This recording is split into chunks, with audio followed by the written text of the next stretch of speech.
Hello and welcome. We are the Aussie guys, and the music's still playing in my head. Why is that? Oh, I think I've got my laptop on. Okay, technical issues because I've got the feed playing. Okay, sorry, Matt. It's okay. Okay, hello and welcome. It's only been 7 years. You've been doing this like nearly once every week for 7, and you still can't get. I got right. the time right this time. That's all right. Gene and our show can't even figure out mute. So there we go. Matt, a warm welcome. And G and I'll speak for G. He can speak for himself in a second, but we always look forward to our sort of annual touch base.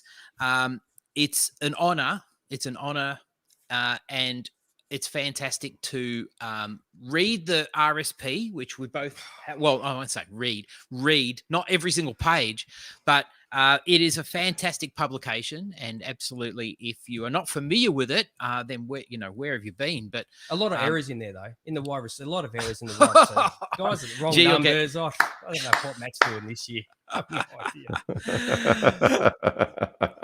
But it's always a highlight of our year, teeing up a time to chat to you. Yes. And being able to, and I know G is always very keen to sort of hone in on the wide receivers, because I mean, in a way, that's the position that we find sort of the easiest to scout. Yeah, for me it is. Yeah, well, yeah. So 57 this year. That's my new record.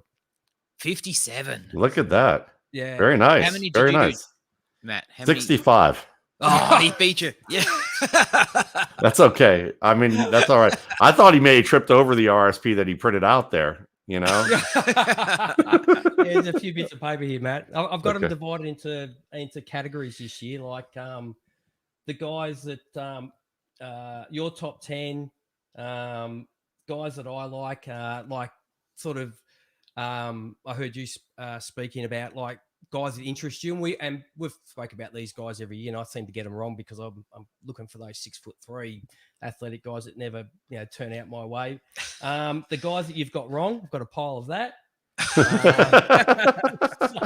See, this is why I come to this show, to get cross-checked. That's exactly how it goes, is to like to find out what I need to work on for next year. I mean, I made over 100 point checklist for you this year. Oof. In terms of to try and fix things from the previous years. But man, I got to go back to the drawing board again. Yeah. 101 next year at least, Matt. More correctly, we should say the players that NFL GMs have got wrong, Matt. Because listen, when you do, all of us, when we do our analysis and we have a particular idea, I mean, sometimes you get that square peg round hole thing. Sure. And wide receivers fail for a variety of reasons. But, if you were to look at when wide receivers have failed simply because of that intangible of like, I don't know, effort and attitude and those sorts of things, they're sort of hard to predict. But, oftentimes, and that's why the post-draft RSP actually is eagerly awaited when I sort of get that little notification, because we really appreciate your take on that as well. It's really interesting to see that pre and post, to sort of say, well, these are the guys and they're interesting for these reasons. And now, well, hang on, this landing spot is terrible. And this fit is a perfect fit. And then obviously all the rankings, and I know you're not necessarily a fan of rankings, but like all of that sort of thing changes. But I got to ask G now. I mean, wasn't he happy with AJ Brown 2 years ago and Justin Jefferson last year when it came to the post draft? Because everybody was telling me those were bad landing spots. Those worked out okay.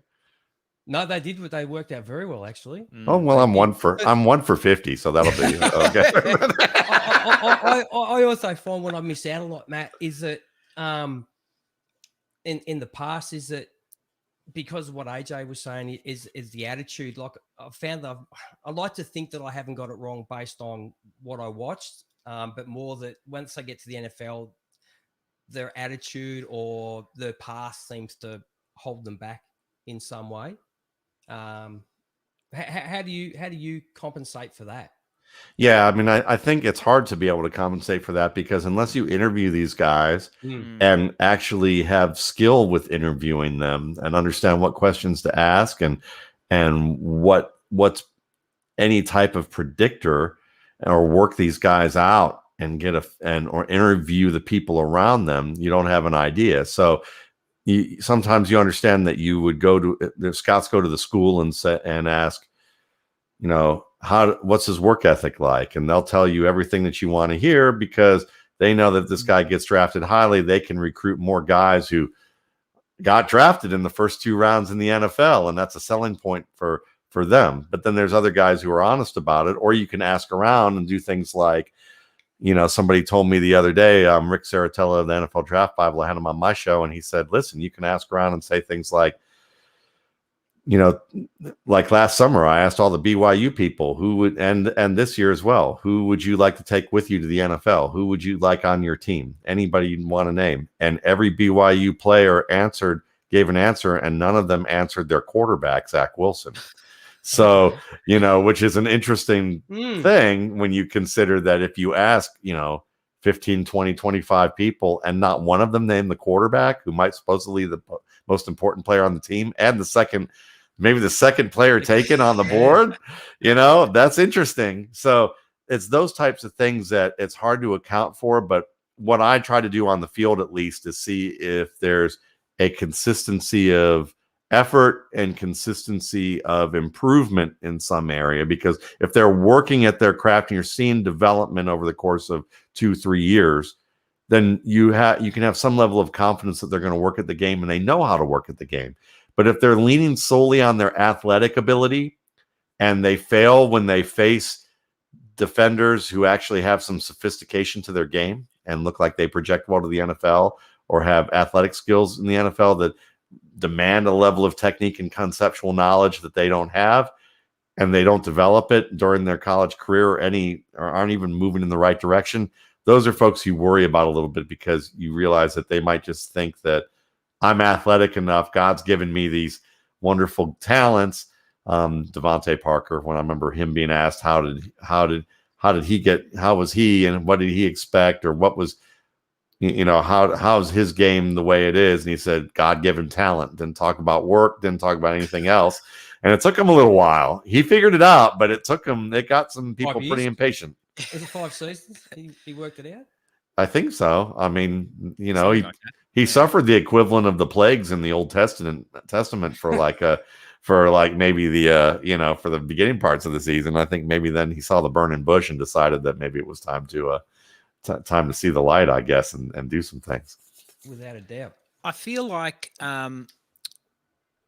as compared to all the other skill positions, wide receiver, because like running back, you've only got X number of available spots.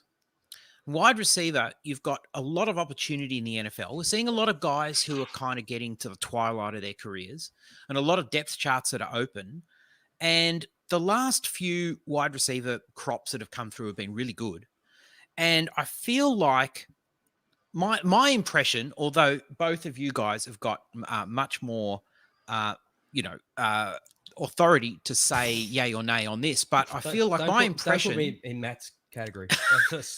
My impression is that this class is quite deep, and I feel that from an opportunity standpoint, if we're sort of thinking about fantasy primarily, from an opportunity standpoint, there's actually going to be quite a lot of opportunity.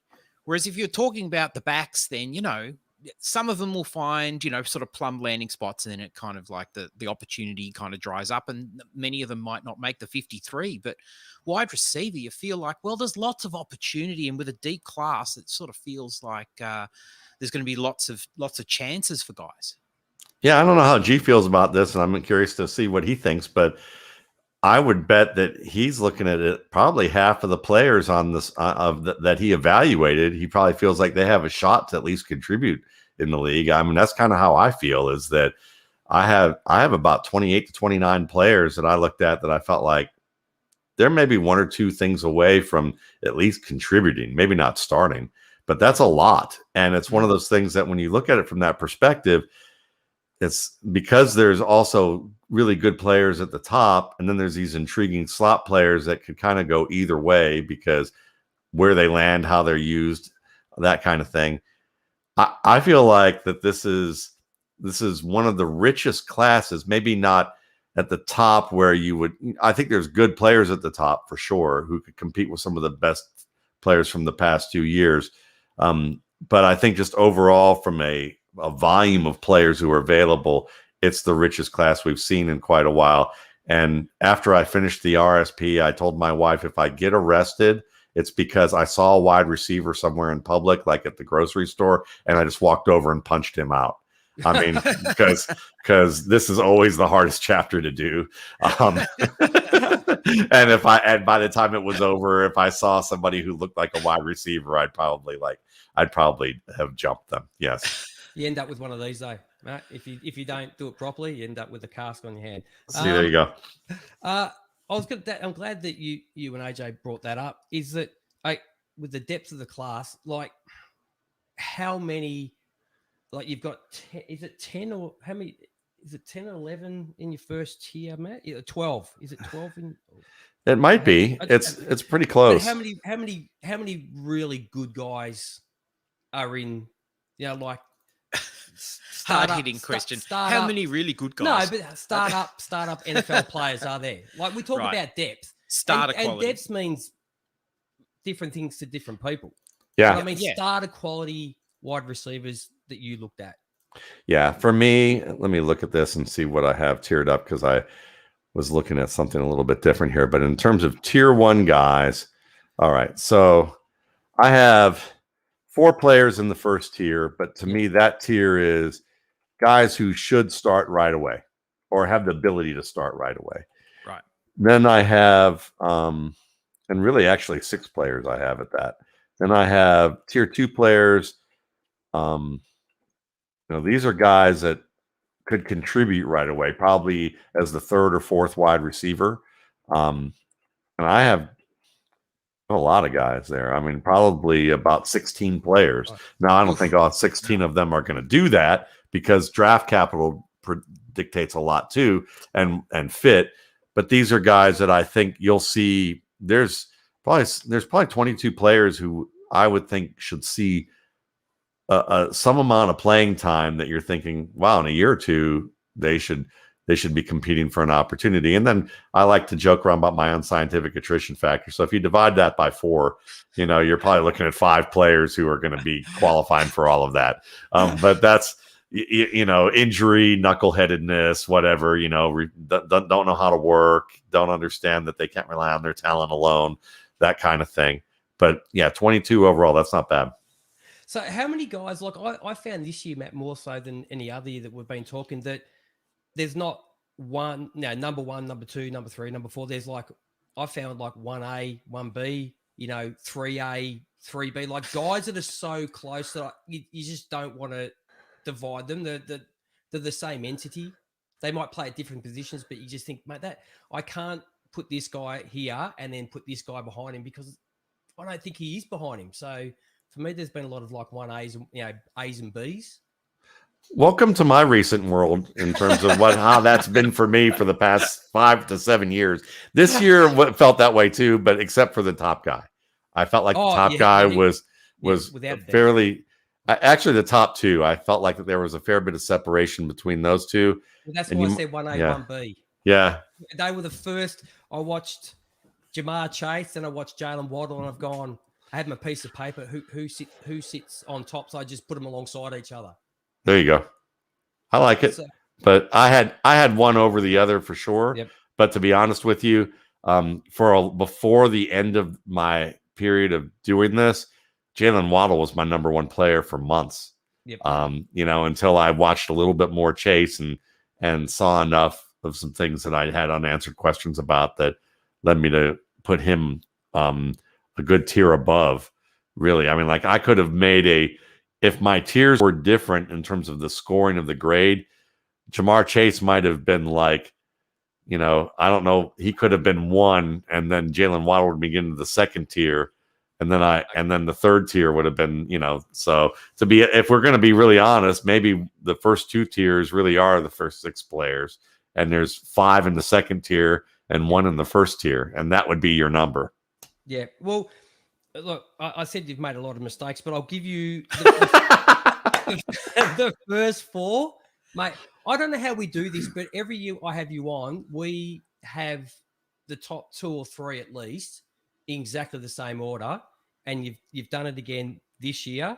You've done the 4. I've got Devontae Smith at 4, but I have Elijah Moore at 5. Okay. It's a bit different from the guys, a couple of guys above him, because he's going to end up playing a different role for a team. Yeah. But mate, you were doing great until you hit number 5. And then I know, because that separation of less than a point between 5 and 8, it's so different. Yeah, it's so different. Yeah. Well, I'll have to work on that. So look, when we talk, like, we don't talk about the top guys, because everybody that has you on a podcast talks about Chase, Smith, Waddle. Bateman's getting a lot more. He is chatter now. He's going to get even more now that you've gone and done this. But I really like when we talk about, like, guys that are like, we probably should talk about the top guys first, shouldn't we? And then go into the guys that sort of there's always guys that intrigue me every year, and they're the guys that I enjoy watching the most, because you have no idea where they're going to go, who's going to pick them up, what round, what's going to happen. But you see these things in them that just go, oh man, just give this dude a shot. Just give him a shot. And if it all comes together, and look, one guy that's like that is, and you have him at number 28, and that's TJ Vasher. Yeah, TJ Vasher. Mate, he's going to be a guy that I go and pick. And there's always one every year that just absolutely burns me that I really like. And I feel he's one of a handful of guys that are going to be in that category this year, because he's just, to watch, is just spectacular. TJ Vasher is... we'll look at it 2 ways. I agree with you that it's very possible that he could be that guy. Okay. My sympathetic side is the guy looks like he's built like a praying mantis, and he has unbelievable skill to be able to win the ball in the air. He has a great long catch radius. He has decent speed. You see some potential with his hands in terms of being able to use them to work off press coverage. So I like that about him. I love that about him, actually. But then the experienced person in me, who's been through several iterations of TJ Vasher like wide receivers that I liked more than I should have. Justin Hunter is a good example. Is that when I watch TJ Vasher, there's still a lot of unproven things about his game in terms of route running, in terms of making reads of the field. And, there's some things in terms of his ability to, run great routes against press man coverage. You see him in a spread system, and the exposure of important things that he's going to have to do in the NFL. I didn't see a lot of evidence that he could do a lot of those things. And they're important things that he's going to have to prove. Now, so the stuff like catching the ball, absolutely one of the best in this class. So if the rest, he goes after everything, doesn't he, Matt? Like there's guys in this class. I'm going, mate, why didn't you dive for that ball? You just sort of, if you had given it a chance, you give yourself a chance to catch it. But you didn't even give yourself that opportunity, mate. This guy won't let it, mate. Even if it's outside his wingspan, his radius, he will throw himself at anything that's within fingertip catchable. Yeah, he does. And there's only one other player who was as impressive, if not more impressive, as a pass catcher in this class, in terms of the things that you just mentioned. And it's that type of thing that the problem with that is that it's the primary thing you expect when you think wide receivers, catch the ball. So the better they catch it, the more spectacular catches they make, the more inclined you're to think, well, if they're athletic enough, why wouldn't you rate this guy high?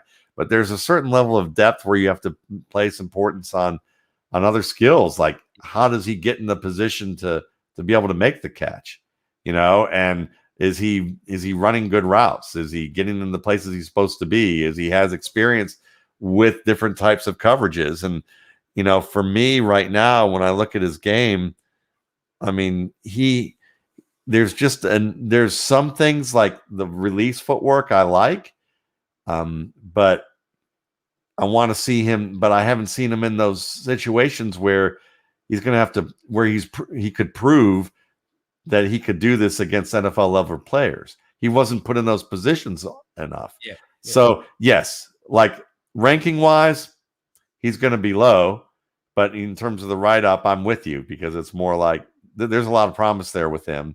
In terms of the upside is great, but the problem is if he can't get in a position for a quarterback to say, I'm going to let this ball go and throw it and let him take the chance for it, then it doesn't matter how well he catches the ball. So let's hope that he can prove that he can run the routes and get open and be able to get releases off of press coverage. Yeah, look, that's one of the things. Separations against bigger, stronger corners was what I wrote down with about 3 question marks at the end of it, because you sort of watch it and I don't know how you do it, Matt, but I look at the guys he's playing against and say, okay, an NFL player is at least 50% better than the guy he's playing against right now, who probably won't make it to an NFL squad. Yeah. I mean, some of that can be there. Some of it can be that. Some of it to me is he executing the techniques in the way that is going to maximize the athletic ability that he has. And if he's not executing those well just yet, then I can look. It doesn't matter what athlete's in front of right now. Though you can then take the athlete part and say, well, if the cornerback is 50% better, what he just did wasn't even good enough for the one that he was in front of. So he's got to work on that. But yeah, to me, that's the big part of it, is the route running and the separation. And, you know, if he does that well enough, I mean, still, you know, to me, where I would, you know, as we're having fun with each other talking about, you know, where I got it wrong, you know, I would say where my buddy G got it wrong is that instead of looking at the ranking, he could look at the actual talent score, because this is a guy, because he scored, because the actual score he scored as a contributor with starter execution in the limited role, and he's like on the borderline of actually being in that next tier, which is, here's a guy that you put him in the slot, you put him singled up against, you know, man coverage playing maybe off man, or just a single coverage man playing tight, and he's alone on one side of the field, he's going to win some passes, you know, in the way that he plays, as long as he's the type of guy that works at his craft. And that's kind of the unknown too. But I'm kind of surprised no one's really been talking about him either.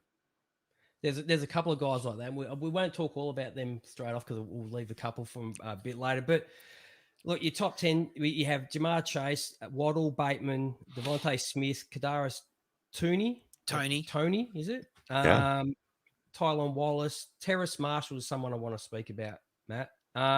Elijah Moore at 8, Frank Darby at 9, and Amari Rogers at 10. Terrace Marshall. I watched him, Matt, and I honestly didn't see what everybody's talking about, and now people are talking about him even more. I thought that when he wasn't involved, you knew he wasn't involved, and I don't like that. Like, I want a wide receiver to sell it, even if the ball's not coming to his side of the field. And then what I found when I was watching that when his quarterback had to scramble, he hadn't done anything, so he wasn't helping out his quarterback, because, mate, this ball's not planned to come to me. You just keep working, because you never know what happens. Things break down. And I just found him standing there like by himself thinking, well, shit, I haven't got myself in any position now to help out my quarterback. Look, the dude's physical. He's big. He had that one game, 11 catches, 235 yards and 3 DDs. But if you look at the game and look at the defense, it was really poor. So how do you see Terrace Marshall? Because you have him at number 7. Yeah, well, I mean, how much did you watch him this year only, or did you watch him last year as well? I think, mate, I must admit, Matt, it's mainly this year, to be honest. Yeah. Last year, with Joe Burrow Yeah, and those other two receivers, there were times that he was the best player on the field. And so what if he doesn't have a Joe Burrow? What if he doesn't have a really good quarterback? yeah, he did. And really, he didn't really have a good team around him this year. So but at the same time, certainly one can criticize a young player for his effort or lack of thereof it, and it's a valid point. I think at the same time, for me, I kind of expect players to have a little bit of that, or to pick their spots where they're going to,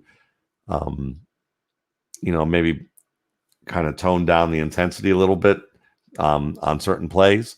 But from what I saw a player who was tough in terms of early in the game. If he had someone playing physical against him and he maybe made a mistake, he was able to make up for it and not get rattled. He was able to play consistently for the rest of the game and produce. For me, I saw that he identified things that he needed to see in terms of openings and the types of routes he should run pre-snap. And he knew who he needed to work against in zone coverage. And because he could play inside and outside, that makes him versatile, especially for the NFL early on. So he gives you, multiple options there. I see some nice work with his breaks. He's technically sound in that department. So that's something that was positive. We're both of us are really big on hand positioning. Like he had, it's probably not a technique. It is a technique problem, but I saw him have a fair few drops where he was already moved away from catching the ball before the ball was there. Like he was already thinking beyond that, and you could see on a couple of balls, the ball's almost there, and he's turned his head before the ball's in his hands. Yeah, he gets impatient, and it's more of a it's a focus issue, and the focus issues to me are the least serious issue to me. If the hands are correct, if he can maintain concentration and take contact, I'm okay with that. But if he can't, if he can't get his hands in the right spot, or he shies away from trying to catch the ball when it's contested, that's more of an issue to me, where you're just like excited because you can't wait to get downfield and you rush your process. Lots of guys have done that, ranging from Brandon Marshall to Terrell Owens to Jerry Rice early on in their careers, and they tend to be able to fix that. It's probably the most fixable issue. So for me, it's something I noted, but I also like the fact that, as a bigger guy, as a taller player, he is tough in the middle. He is someone that gets open man-to-man or zone. And then he also, it's kind of a dual-edged sword. He gets certainly he loses focus when he tries to get downfield early, but I like the fact that he will, what you say, catch and pierce downhill, meaning that as soon as you catch the ball, you don't try and stop and assess what's going on and make a move. You just get downhill as fast as possible. A lot of young receivers don't do that well. He does that very well. The problem is that maybe he does that a little too well sometimes, as you noted, and is very much true. But overall, I think that this is someone who may not be as good as Justin Jefferson or as good as Jamar Chase, but even as the third best LSU wide receiver out of the four that are, that have been out in the past 2 years, I think that he's going to be better than a lot of receiver prospects in this class. And he comped him AJ Green, and I put a few question marks next to that one, Matt. Well, you got to understand this is a stylistic thing, but not necessarily talent for talent, but kind of you look at the build, you look at the style of how he plays. You play inside and outside. No one's going to be AJ Green, but he certainly is. He's a guy that if the Miami Dolphins wide receiver, who I joked was the AJ Green starter kit, this guy's at least the intermediate level for kids, in the upper range of primary school and up. They can start using glue with this rather than just snappable parts. So he's a little bit more of an advanced player, even though if he's not quite at AJ Green. And I do remember, I have to ask you, you are basically in the legal profession, correct? Me? Yeah. No, I'm not. No, I'm not, that's No. okay. No, Neither of us. Yeah. Neither talk of to you. too many people, Matt. I do. Okay, because I feel like I'm on a stand right now. No. No, Okay. we're just warming up here. We're just warming Okay, up. good. These are the easy questions. These are the easy All ones. right. Well, let me get my interrogation light going on over here. Swing that back over at me like that in the movies, That's that perfect. kind of That's thing. perfect. There we And go. not to continue the conversation about Terrace Marshall, but I have heard people compare him to Randy Moss, and it kind of feels a bit lazy as well. The whole LSU thing, it feels like people are sort of pumping him up for those sorts of connections, Well, yeah, I think AJ Green's a little bit easier to compare to as an upper range player because you're looking more at the style of route running and the size, speed, and the quickness. But Randy Moss, that's kind of like comparing Rondale Moore to Steve Smith. Yeah, I just don't think you should go there. But it's there's some that's a beyond level type of player that even though he showed that kind of skill even when he was at Marshall.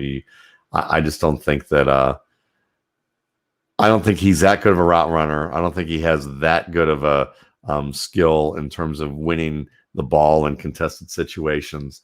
So yeah, that's way outside his neighborhood. Absolutely. Okay, Rashad Bateman is one that you probably got him. Well, actually, you and I don't put anything out there because who wants to listen to some dude from Australia and what he thinks? And I did see a tweet this week from some guy. I should bring up his name, but I can't.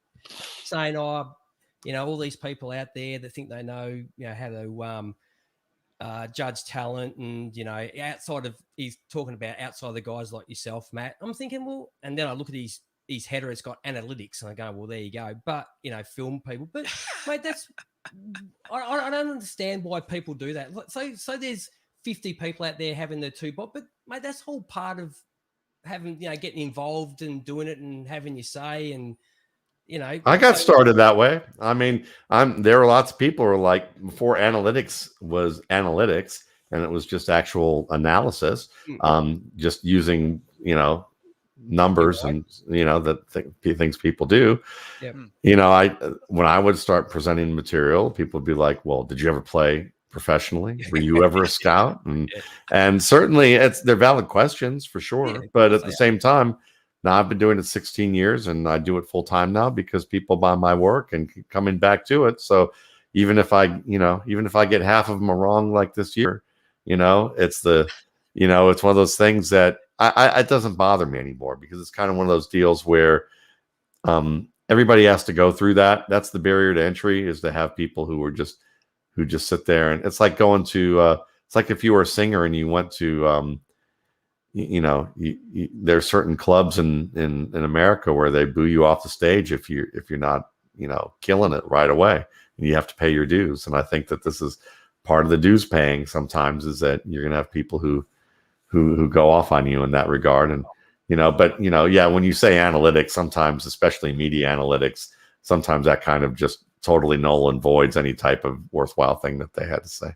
You speak to an accountant, Matt, with when it comes to numbers, and they can make the same numbers say whatever story you wanted to say, good or bad. Yeah, like economists, actually, as my brother would say, who's a statistician and a researcher, and all the analytics people I know who are in the NFL and say to me that there's a lot of media stuff that's kind of snake oil salesman, carnival tent kind of stuff, like make sure your daughter's still with you, at the end of the show kind of thing, before they run off. But I mean, it's not all that bad, but still, yes, there's a lot of people very inexperienced with the data who applied as if with absolute certainty, or don't understand when they're actually looking at someone who's actually doing data-based work, even though they watch film. They sometimes don't understand that either. Yeah. So let's talk about Bateman. I'll put down what I've got, Matt, and you can just. Hopefully we've got exactly the same with this guy. But like I said, excellent hand position on all balls thrown in different locations within his catch radius. Like balls that were behind him didn't seem to bother him. As long as it was in his catch radius, he was able to without even losing a step sometimes. Acceleration off the line, and he keeps accelerating.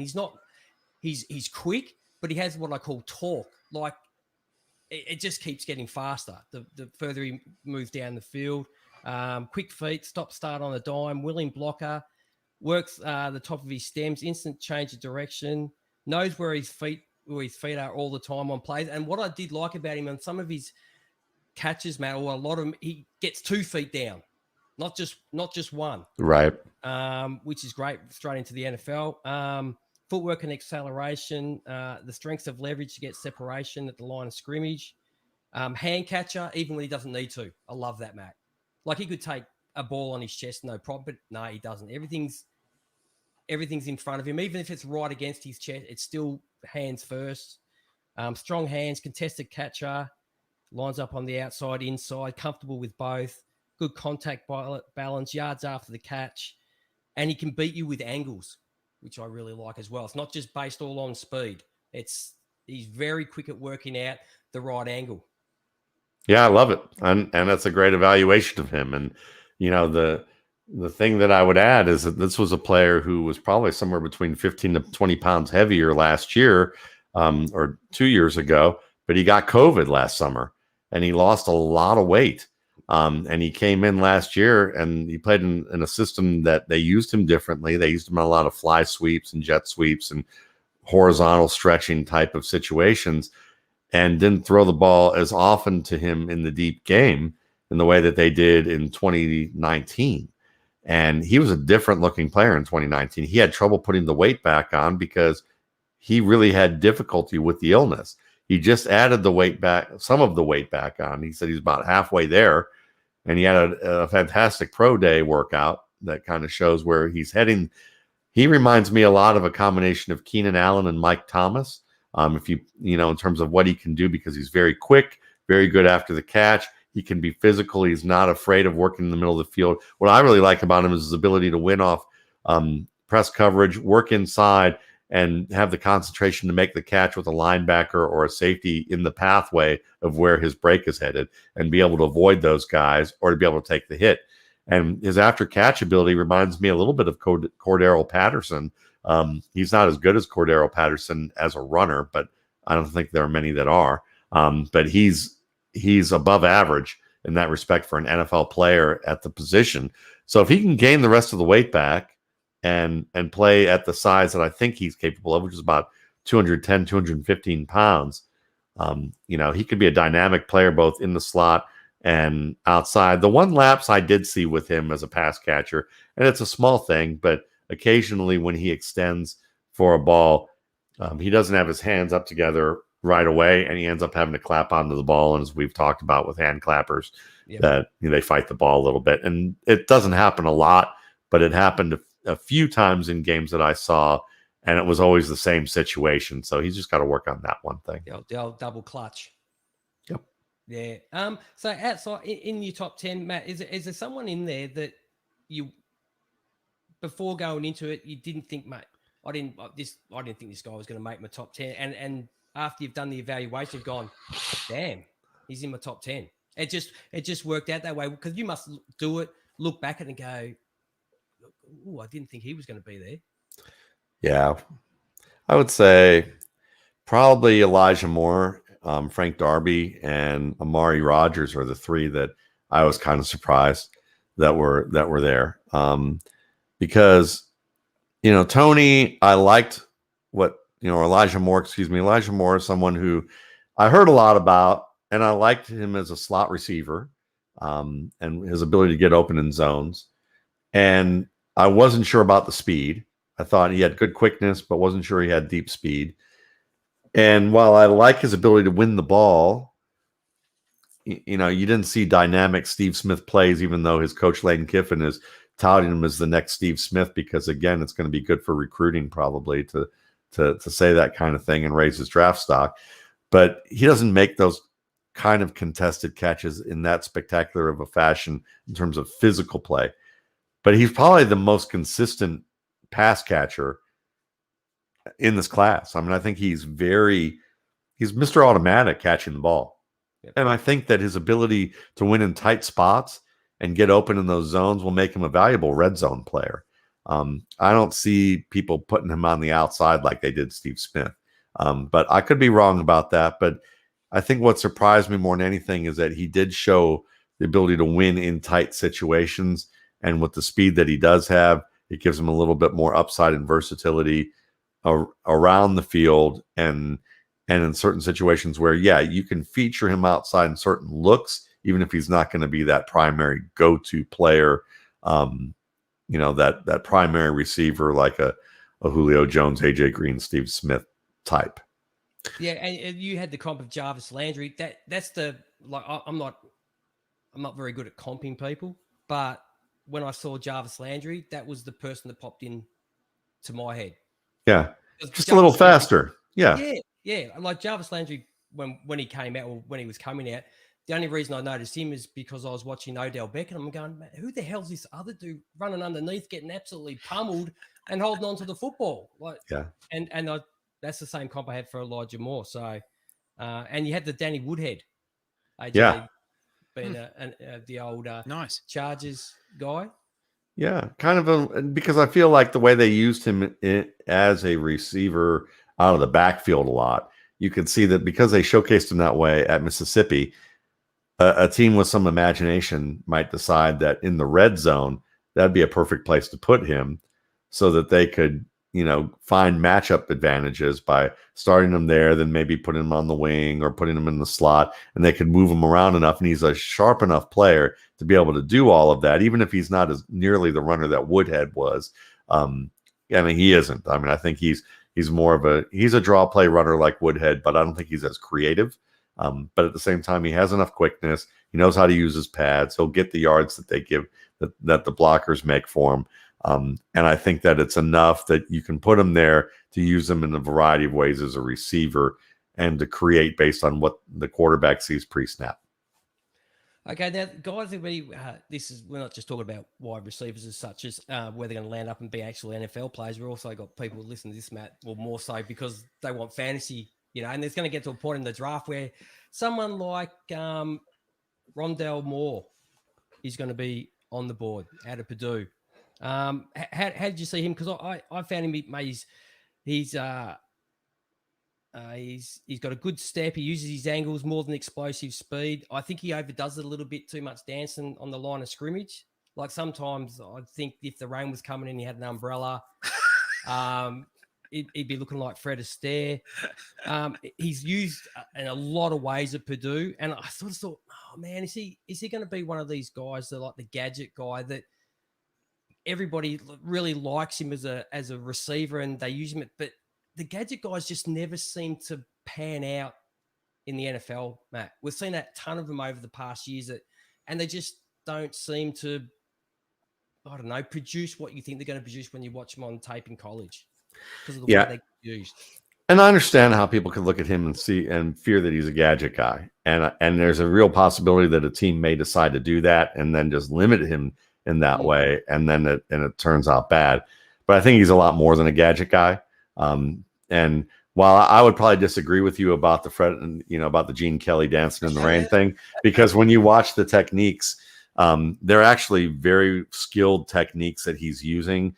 And if you see him in the slot, I remember seeing somebody comment on one of my videos because he used something called a double up, which is basically 2 steps in the same direction with the same foot. Yep. And somebody goes, I don't think I've ever seen a receiver do anything like that before. And honestly, that technique and so many other footwork techniques that I've looked at over the years are things that I've learned from wide receiver coaches at the college level. There's a guy by the name of Drew Lieberman who used to coach at Rutgers. And he coached players like Mohamed Sanu and Leonte Carew and a number of other guys, and has worked with a number of other pro players. And he has this great YouTube channel, and I've had him on my show a couple of times where he talks about each of these techniques. And a lot of the techniques that he's using are things that, a lot of folks just aren't familiar with. And I understand that. His techniques are very sharp, and he's unbelievably sudden with using them. My concern with him more than anything is that there are I haven't seen him in a contested catch situation. Nobody's targeted him that way. And it might be some people say, well, his quarterback isn't that great, but well, he had a teammate by the name of David Bell, who we're going to be talking about next year a lot, and I can't wait to see what G thinks about him next year. You might want to put him on your list. I already actually good because I already added him in a Devy league as my first pick when I had to pick for a team that I won a championship with this year. And I needed to restock with wide receivers, and he was first off my list. He's a bigger guy who made plenty of contested catches at Purdue. But the thing is, Moore doesn't get targeted like that. And is it because the quarterback's no good? Is it because of his role, or is it because, well, they don't have confidence in him being able to do that? And when I watch him in practices, when I've seen him in games, certainly can win in tight coverage and track the ball for the most part. He's got a few tracking issues with certain types of passes, but it's a small window of them. What you're going to ask him to do is work the middle of the field and work in the flats and let him run after the catch, and he's absolutely dynamic there. And that's where he's going to kill you, Matt. Yeah. If you do anything after the catch, you're in a world of pain. That's right. And what he does off in the slot is so sudden and quick. It's going to be very difficult to jam him because he has, as what you know, is the two-way go. When you're trying to cover somebody in the slot, the receiver has automatically two ways to go because the sideline isn't the helper that it is on the outside. So it gives him the added advantage. The biggest issue I'm kind of afraid of for him, and he's ranked fairly high on my board, is just injury, because he's only played 7 games in the past couple of years, and he seems to be one of these guys that if he gets hurt and he's playing hurt, it seems to really be bothering him. There's some players where they play hurt and they still play at a high level, and then there are guys they play hurt and it's like they might as well not even be on the field, or they really look like they're 50% of themselves. Yeah. And he seems to be that guy thus far. We'll see if that continues. If it does, that's going to be a real downer for people who try to get him. But I think the upside for him, while I don't think he's the next Calvin Johnson in a 5'6" body or a 5'7" body, as some people do, or the next Steve Smith, because again, I don't think he's shown or proven that he has the leverage to be able to throw people around the way Smith did, or the ability to win the ball in tight physical coverage the way that happened. He certainly has the strength, the quickness, the speed. The analytics guys are probably gaga over him because he lit up their spreadsheets like the 4th of July. And understandable. And he's exciting. Technically, there's a lot to like with him in that regard. Though it's kind of funny to me that a short guy can't catch low passes with consistency. Did you notice that? The biggest thing I found about him is not so much he can't get him, mate. A lot of this and not that. Yeah. A ton of cradling the ball. Where mate, why are your hands like this when it's actually easier to catch the ball that way? Yeah. Around this sort of area too. It's almost as though he lets the ball get past him too far. Yeah. And he has to catch it behind him instead of it would have been easier catching out in front. And that's the tracking issue a little bit, because the fact that he lets it come a little bit late, that's a good eye for that. And that's an important thing. And if you can't track the ball consistently and now your hands are becoming a part of the problem, it's compounding the issue. Yeah, there's enough questions with him that, you look at him physically and you think this should be one of the top 3 players on the, in the wide receiver board. But then when you look at some of his techniques and some of his conceptual skills, he drops down quite a bit. And then you add the injury to it. And it's like, well, if he falls to me at a good round, I'll take the chance on him, but I don't want him to be my first round pick. Yeah, no, without a doubt. Okay, so any more in the top 10? Do you really want to talk about Chase, Waddle, Smith? You probably talk so much about these 3 guys anyway, man. I don't care. Everybody listening has heard you and other people just. That's why I love coming on the show, because you're like, listen, we know he's talked about him at least 5 different sites and acting like they're only going to listen to you. I mean, like, I like the fact that we do all these different ones, and I think my readers do too, because I can put the show on the site and be able to say we're talking about guys that you really want to know about, and not that every Frank, Joe, and Harry and Geraldine is talking about on the NFL Network, Fox Sports, and everywhere else. Yeah. Yeah, I want to talk about the guy that he's hanging upside down. He's in a straitjacket, and then they go and light him on fire. There you go. That's exciting. That's what I want to watch. Jalen Camp? Don't tell me you've. Where's my list? Hey, Tate, I give you my list. Is you on my list? You got it. If you don't have Jalen Camp, this is going to be fun. Oh, I bet you I don't have. I can't find my list, Matt. Will you talk about him when I find my list? Yes. Let's talk about guys that we find exciting, Matt. Okay, well, you're going to be excited about this guy because, first of all, he's 6'2", he's 226 pounds. Okay, so right off the bat, I know you kind of dig that because you like the bigger players, right? All right. Not only that, but he's 16th on my board, which is pretty high. And when you look at also the times that he had in the pro day, 4.4340, 4.1620 shuttle, which is really quick, 7.023 cone drill, which is near elite in terms of change of direction skill. He leaped 40 inches and he bench pressed 220 pounds 30 times. 30 times. 30 times. Whoa. Yeah. Damn. Okay. His dad actually lives in the same county as me. His dad is a trainer of football players and a trainer for pros. And Jalen went to Georgia Tech, which I'll forgive him for because since I graduated from the University of Georgia and they're rivals. But he went to Georgia Tech where they play the triple option system for a long time. And wide receivers in the triple option are blockers, essentially, or they occasionally get handed the ball, or they get targeted about 3 times a game. So you have this unbelievable physical talent who didn't get targeted much, and then they changed the offense around, and the coach started bringing Jalen Camp to media events as the only player he'd bring, and they go, why'd you bring him? Because he's like, this guy's going to be, you're going to need to get to know him now that we're throwing the ball. And Jalen Camp, you like TJ Vasher, and understandably why, for the catch radius and ability to win the ball and track the ball. Jalen Camp might be better. Ooh, yeah, he's not on my list, Matt. I've got go to my Twitter and look, or go to Google and look up Matt Waldman, Jalen Camp, and Twitter, and look under videos, and you're going to see some videos of him tracking the football, where the ball arrives with his back to the quarterback and he's looking over one shoulder and the ball starts to drift to the other and he's able to look all the way over and track it and dive for it. Or post it up where he's facing the quarterback on a comeback. The ball's late, so he's waiting there. The defensive back is at his back and he literally is able to make a leaping one-handed catch that was better than what Odell Beckham did.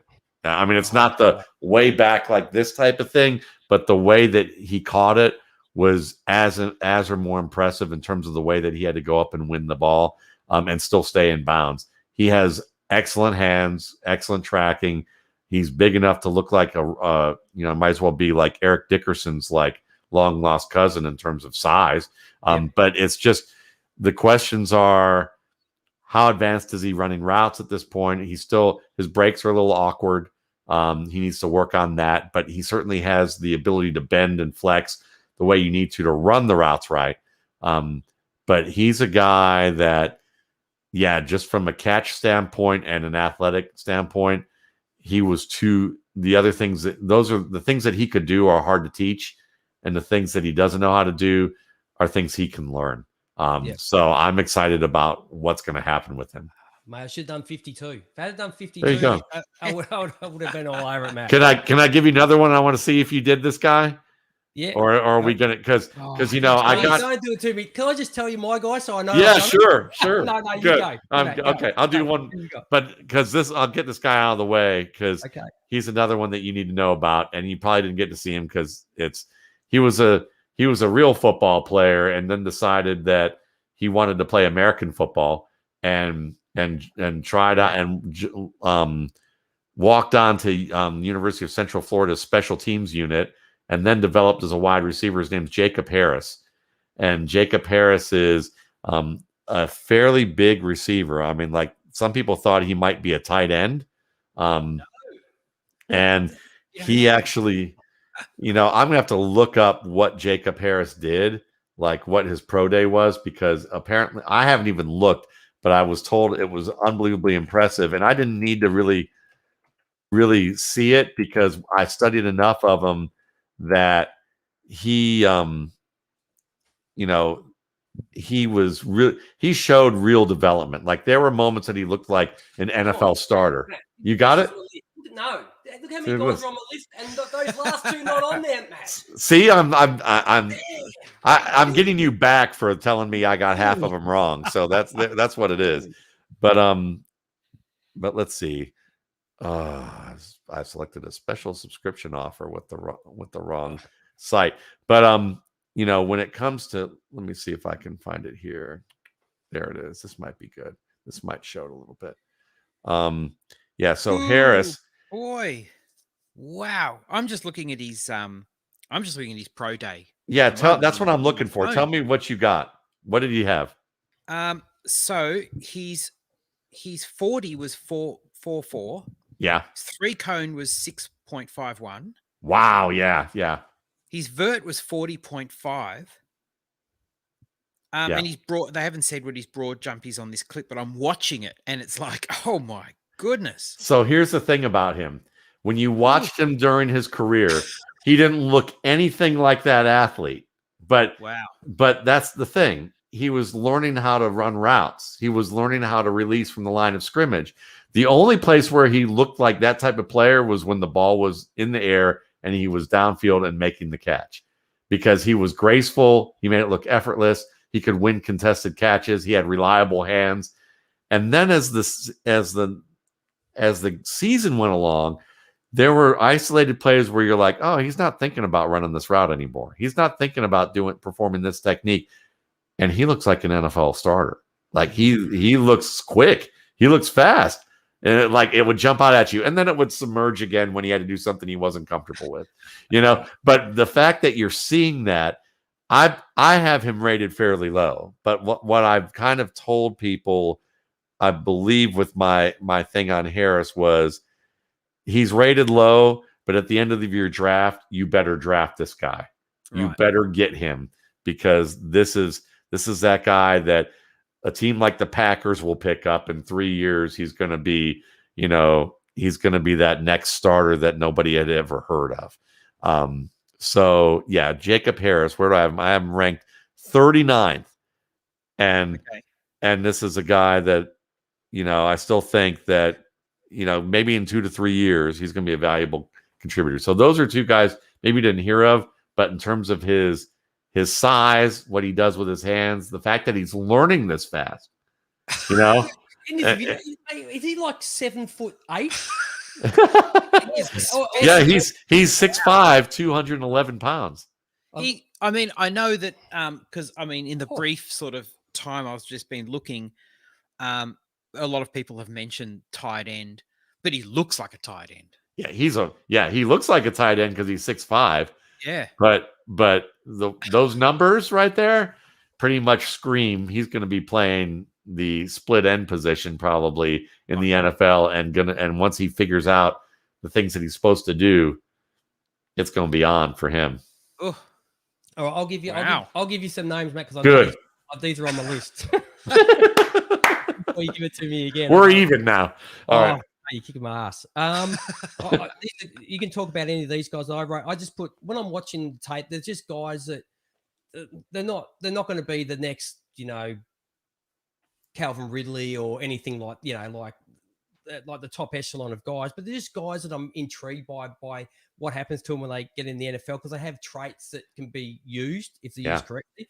And a couple of these guys actually were quite high on your board, Matt. So I didn't know that before I put a star next to them.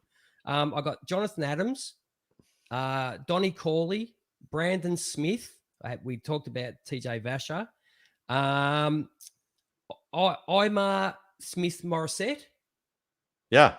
Did I pronounce his first name right? Is that Imar or Amir? Amir, I think it is. Yeah. And Josh. I heard you talking about him last week. Imador Hebe? Yes. Yeah, something like that. I probably have it wrong too. But if you try to say how it's spelled, you got no chance at all. Yeah. Yeah, exactly. Any of those guys that you'd like to speak about? Sure, Jonathan sure. Adams, Donnie Corley, Brandon Smith. Who's the second guy you said? The second guy, Jonathan, Donnie Corley. Who's what school? Donnie Corley. Was he out of? He wasn't out of. Hold on, I have to have a look for him up. He's out of Clemson. Oh, Cornell. Hold on. Did I get those confused? No, yeah, I think you got two names. You got two different names on that one. I might have done that. Cornell Powell. Yes, that's his name. Powell. Okay, good. Okay, because I was like, I don't know a Donnie Corley, and I was kind of wondering. Okay, but there we go. Maybe it's just the hand. Were you writing with that casted hand? I'm lucky it's the left. Okay, there we go. Then that's right. all right. You're better than I am because my wife goes, it's a good thing that there's typewriters now because your writing is like a different language. Can you even read that thing? And I'm like, yeah, probably not. I just see the first letter and I know what it means. That's all. But yeah, all those guys are fun. Like, all right, so Cornell Powell. I put down pedestrian speed off the line, strong contested catcher, understands the use of leverage, average at best blocker. He doesn't actually block like with any intent. But he's got like swim moves to get separation, has sharp change of direction to create that, and also good at using his hands to get separation, fights well. More of a build-up deep speed. Yep. He's a chain mover sort of guy. An honest receiver is what I put it at the end. Yeah. He's very good. He's very good in zone coverage too. He seems to find the creases even in tight areas and seems to have an understanding of what he's supposed to do with that. So to me, he's that player that if everything came together for him and he continues to ascend, maybe you could be looking at the next Hakeem Nicks or Juju Smith-Schuster. But that's pretty ambitious to think that that's going to happen. I would say, he can be a contributor. And that would work out just fine. And I think he's close to his ceiling. That's probably where I would put it. Is that from Jonathan Adams, I think is nowhere close to his ceiling. Because when you watch him, he has an incredible catch radius, really great concentration. He has the speed you're looking for, at least to be able to win with his size to get downfield. And so I like him as a vertical threat. I think that he has the ability to become a timing route runner and become a more complete receiver, but he has to work on that. He has to work on some strategies as well to be able to get open against tight man coverage. He does a good job of drawing interference penalties already in certain situations, but he's going to face more advanced defenders where he's going to have to develop a greater repertoire of moves. Who else did you have on this list? Imir Smith-Marset. He's one of these guys that just the body's contorting everywhere and all that type. Like I think there's one catch that he makes and he catches the ball and he spins around before he hits the ground, so he lands in a more comfortable position after making a great boundary catch. If he fell that way, he could find himself falling on his shoulder or like landing awkwardly, but he sort of, I'll just twist my body around and I'll just land on my back and everything will be fine. He just seems like one of those guys. He's the guy you sort of light on fire that's hanging upside down with the straight jacket on. Yeah, he's what's interesting about him is that, athletically it's all there for him. Yes. Yeah.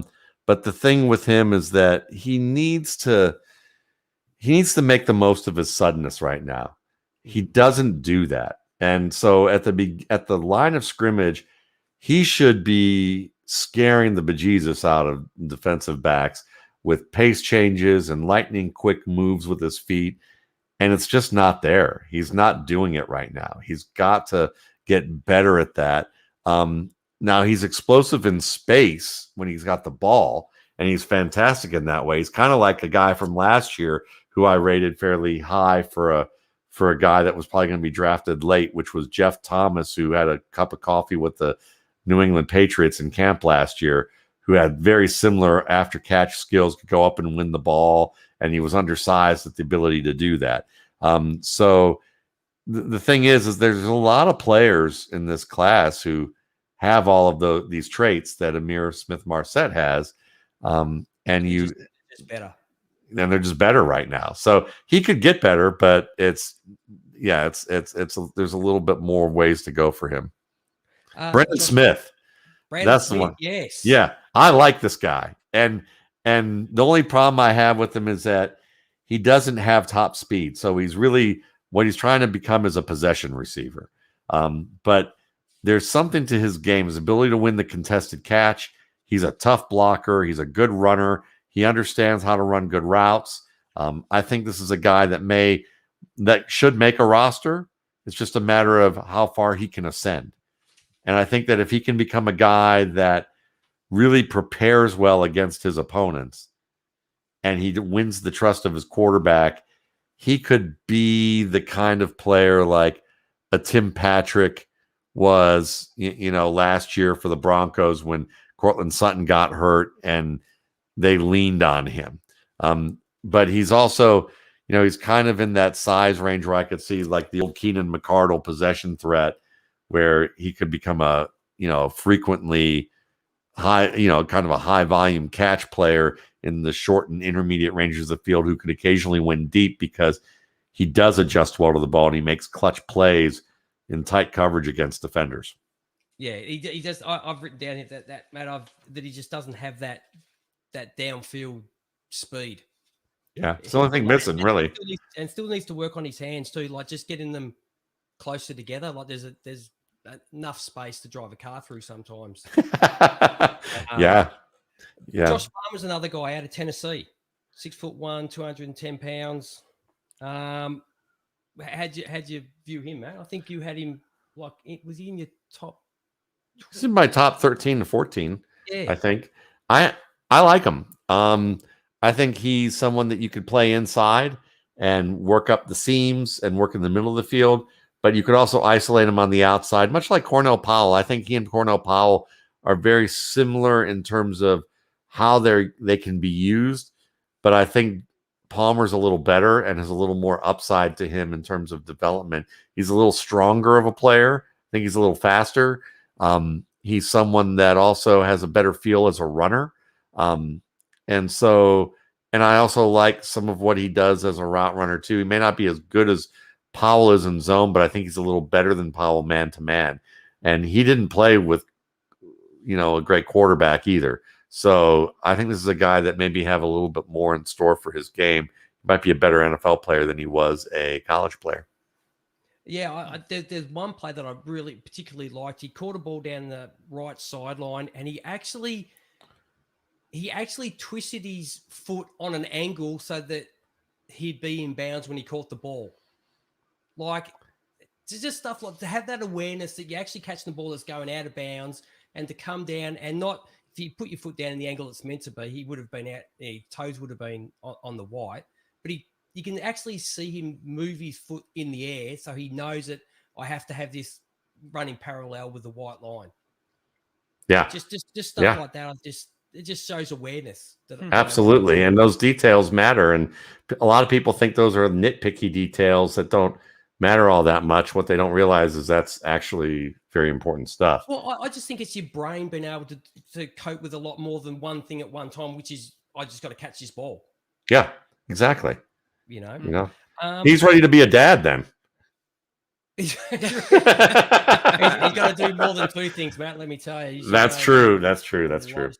Can we just talk about one guy quickly? Tutu Atwell. I watched his footage, and everybody's talking about, like, everybody brings him up in the conversation about wide receiver, mate, because he's got speed. Honestly, Matt, to me, that's the only thing he's got. I'm with you. I think. I mean. He can run after the catch, but and he can catch the ball. I mean, I'm not worried about his catching ability to a great extent, but as I've talked about a lot on Twitter, a stiff wind will either blow him over, or if he has his jersey untucked, it might act like a kite and he might fly out of the stadium. So he's so light. I don't get how anyone looks at him and says he's even in the conversation for anything outside of the 4th or 5th round, but they've got him as first, second round material. I don't get it. Mate, when they talk about, like, they'll talk about the top guys that everybody's talking about, and then they'll bring up Tutu Atwell. I don't, like, he gets the ball and he can only run in a straight line with a little bit of, like, 45 degree. He can't. He's not sharp at cutting. To me, he doesn't make anybody miss in the open field. Yeah. Listen, we don't have any kids around right here, and I'm not going to get too ribald here when I talk about this, but I have an article that I use to make a point, and it gets people thinking that I've been hacked or something because of the image I use, because it involves Ellen DeGeneres looking at Katy Perry's cleavage in a Hollywood red carpet moment, and I say that speed in the NFL and the way evaluators look at it, or that certain decision makers look at it, it's the cleavage of evaluation, and it's one of those things where, listen, you can't help but notice it. Certain times women will make sure they wear cleavage so that they will be noticed, and on a certain level. But at the same time. They would like very much that when you have a conversation with them, that you look them in the eye rather than you stare at their breasts. And I think that, this is one of those situations where I feel like in the NFL, the equivalent of that is speed, where, they could care less about the rest of the game. If they see somebody who has blinding speed, they just lose their minds and to get so focused on that one thing that it's to their detriment. And I think that this is one of those examples of that. I actually wrote down here, with the ball in his hand, he seems to run more scared. There you go. I would too if I was 155 pounds and facing the heck. I would do that right now. But I mean, being at 155 and that happening would be another story. But maybe he should untuck the back part of his jersey, because at least it will aid, and make sure they have the wind tunnel open. He should be part of the Giants, because where they have that wind tunnel that they used to open up on one side of the field, they could get that nice wind going through there, and he might be able to hurdle some players and not even realize that's what he was doing. So can we talk about Josh? What was his name? Yeah, Imador Hebe, I think. Yeah. Well, I have a lot of readers who recommended him to me for some reason. One guy knew his family, and so he knew him and was like, I can't wait to see what you think of this guy. And then there's one of my editors, when I wrote him, he goes, I'm so glad that you watched him, because I've been watching him for a while.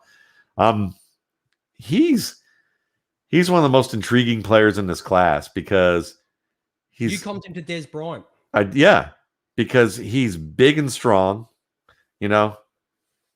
and he's a guy that he's big and strong. He's someone who is very good at the catch point. I mean, can go up and win the ball. And certainly he broke the record, I think, for vertical leap, or was very close, with his unbelievable vertical leap. It was like 46, 47 inches, something like that. Like 47, Matt. It's yeah. Are you kidding me? Yeah. He doesn't even need a wind like Tutu Atwell.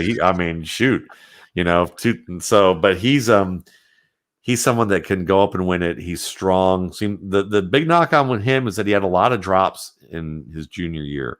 And so people were talking about that. But when I watched him, I didn't see issues with drops. The games that I saw. Did you? You didn't? No, I've got him down as like having a really good, strong set of hands. Yeah, me too. So it was interesting that seemed to be an issue for him. The biggest issue I have with him is that, routes and separation, things he's got to improve upon, more than anything else. But everybody does. Exactly right, man. Like people that keep saying, he's going to work on his routes. This is the negative. Mate, they all do. They all do. He just has more to work on than maybe some of the other guys do. But it doesn't mean that he's someone that you should ignore and just say that he's not good enough. I mean, this is a guy that could very well become a dominant X receiver. And boy, can he run after the catch. I mean, yes. When I see him, because he played at Illinois and they have those orange uniforms, I don't know if they had Bugs Bunny on and Warner Brothers cartoons when you were little there, but they used to have that big hairy orange monster.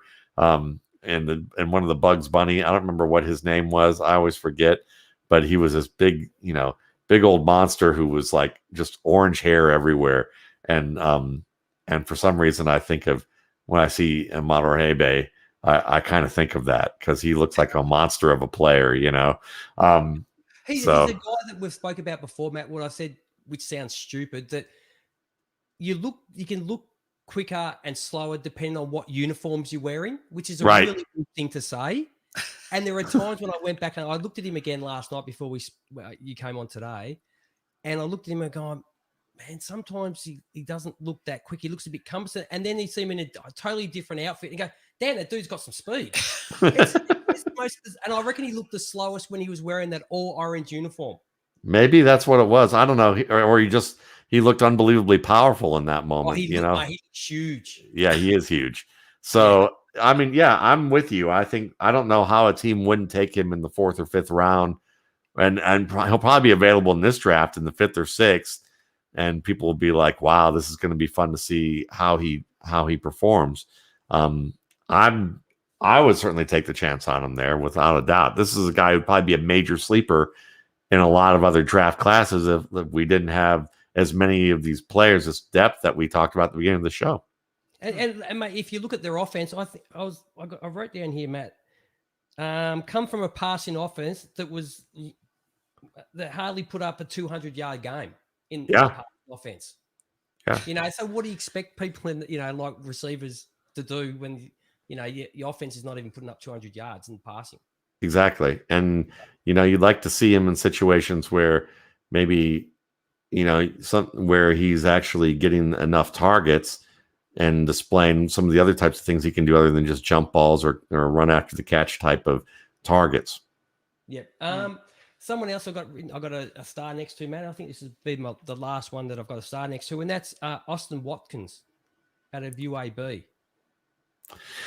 Yeah, Sammy Watkins' cousin. Really? Yeah.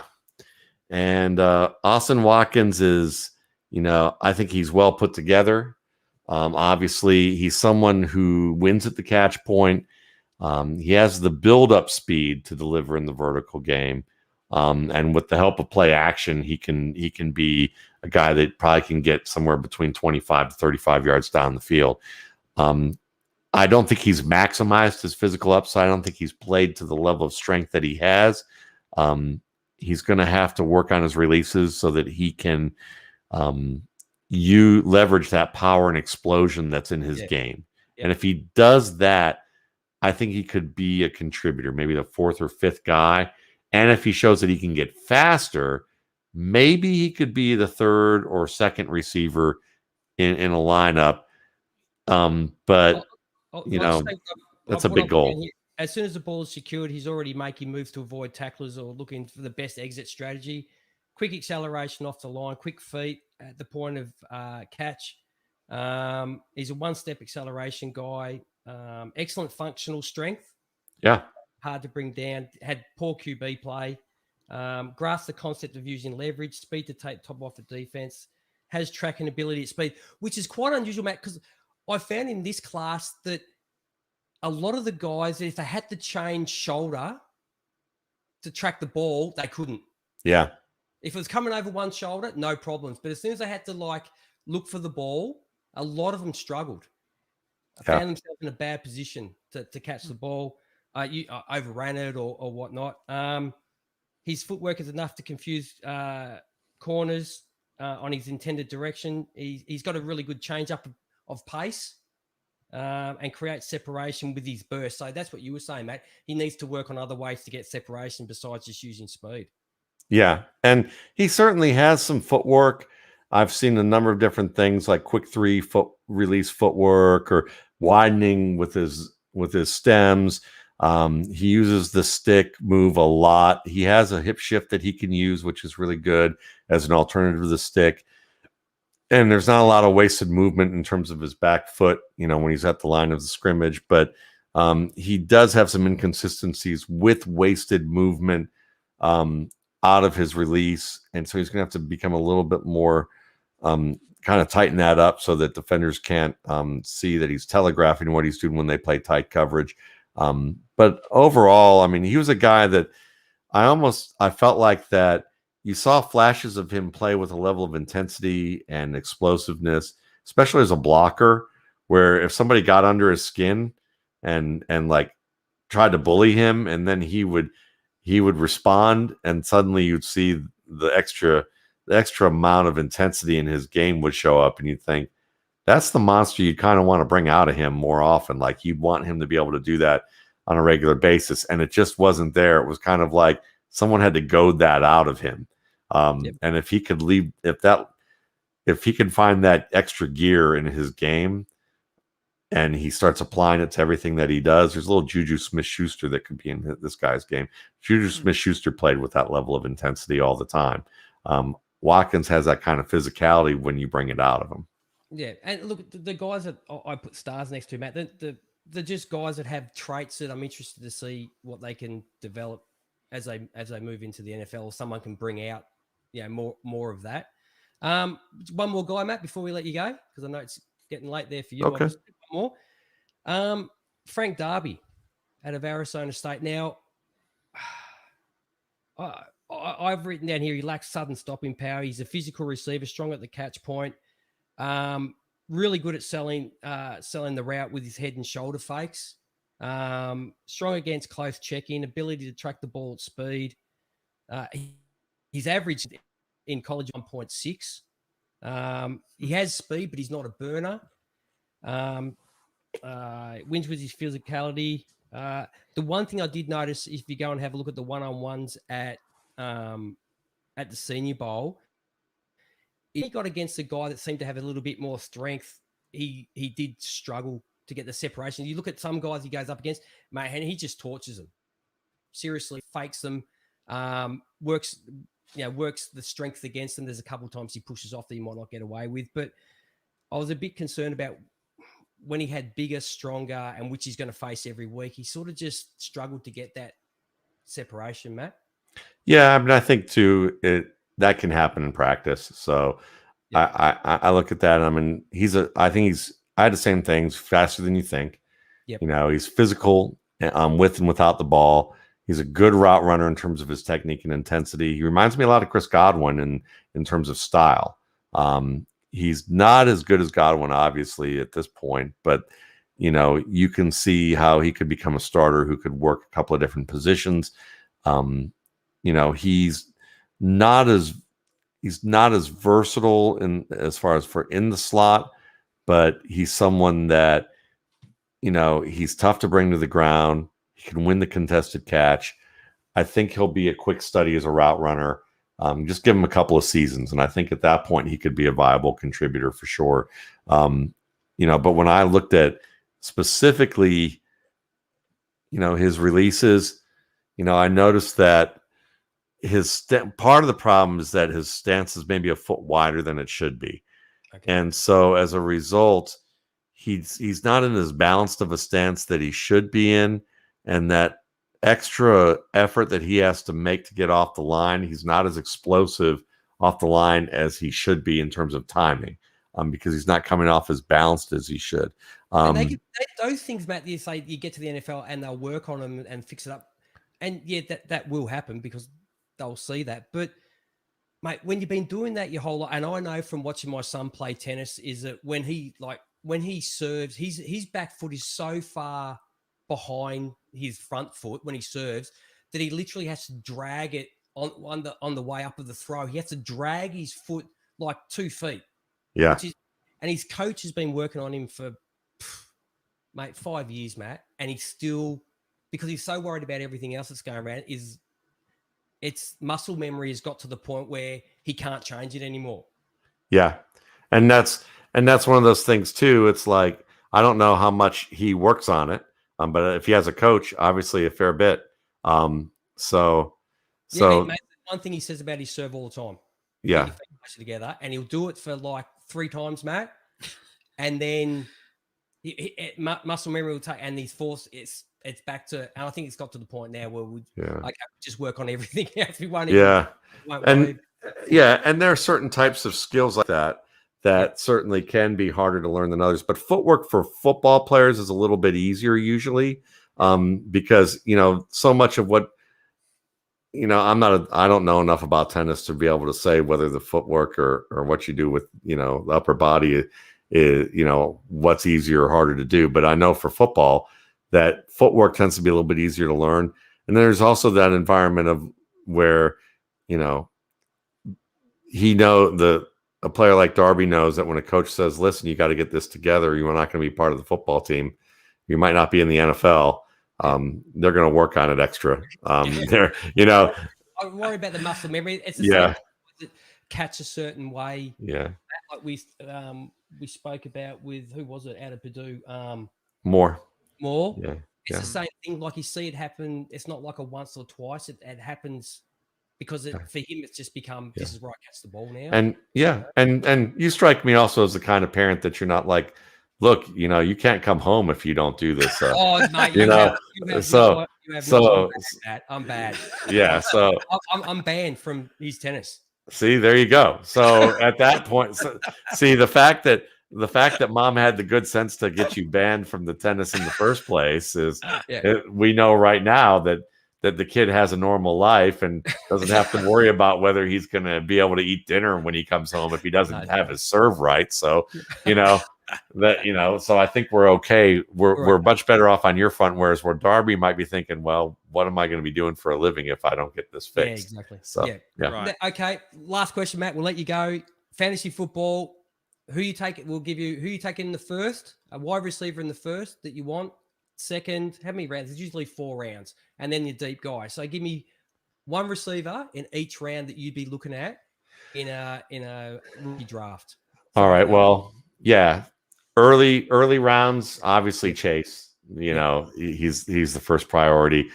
Back of the first round, I would probably be considering back of the first or early second Rashad Bateman, depending on where he goes. I might just decide to reach a little bit for him because I like him. Same with Tylan Wallace. I would probably reach for him a little bit, possibly, though I think he'll probably go in the second round. He'll probably be an easy second round pick, maybe late second round. So I'll say Tylan Wallace somewhere in the second round, especially if I have a mid to late second round pick. Third round, I would probably, at that point, guys who might fall, Darby might fall, Amari Rodgers might still be there. Jalen Darden is a slot receiver. If he falls, he might be a fun player to consider if he lands in the right spot. Fourth round, I'd probably be looking at somebody like, probably maybe a guy like Dwayne Eskridge. If I could get Dwayne Eskridge, I'd enjoy him in the third or fourth round, or maybe someone like Nico Collins, or I might reach a little bit for Jalen Camp if he goes off the board early. But if he doesn't, then Jalen Camp in that fifth round, along with guys like Josh Imatorbhebhe or maybe even Vasher, though I have a feeling, as much as I know you like Vasher, I have a feeling that he might be an undrafted free agent. Yeah. And if he is, you can get him maybe, at the end of your draft. He's on fire hanging upside down, Matt. Hey, I'm with you. I mean, those are fun. He's like the David Blaine of wide receivers. There we go. And that's someone we didn't speak about. You brought up Tylan Wallace. That's someone, like we could, when we get together, Matt, I just like picking your brain. And the worst part about this, I say every year, is that you screw up my rookie drafts because we talk about these guys. Then everybody that I play against knows exactly.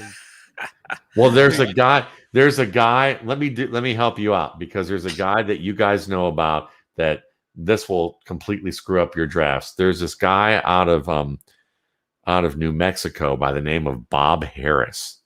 His nickname is Football Diehard. But he's a wide receiver prospect that you guys should really be paying attention to. He has he plays with a level of intensity and meanness. Turn this off. Turn off. Stop the transmission. This is everybody knows now. You blew it. But no, Bob says hello, actually. So because I was on his show earlier this evening, and awesome. No, he's a good friend of mine.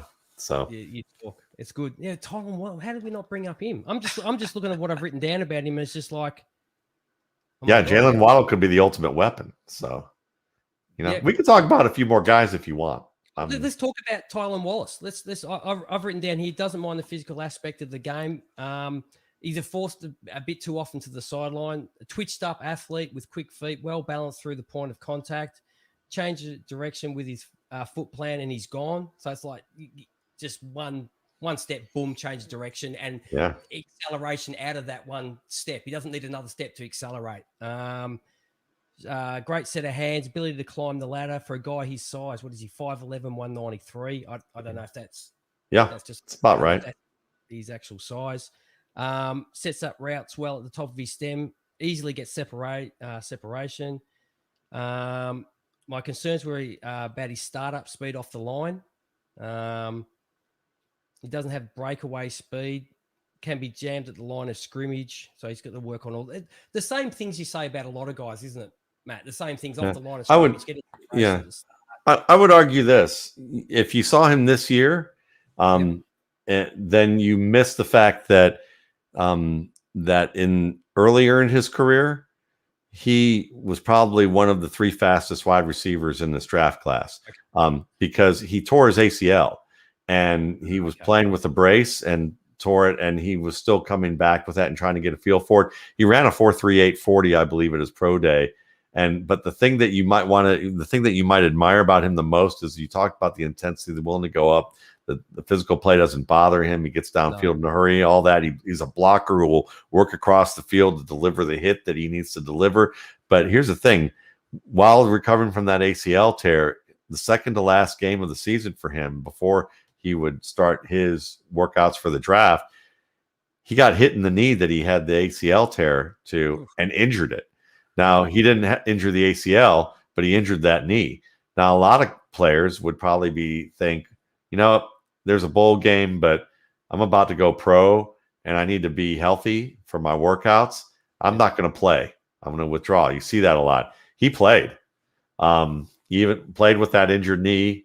And then he went and worked out and put on a terrific workout. Do you know who that game was against, Matt? I watched him against Oklahoma, Texas Tech, and West Virginia. It was the 3 that I tried. Yeah. It's really hard this year, Matt. I don't know how you found it, Matt. Probably have a lot more sites that you're able to go to. But it was hard this year to find a lot of footage, at least 3 games on a lot of guys. I have some access that I can't explain why I got it, but I have some access to pretty much everything that these guys have.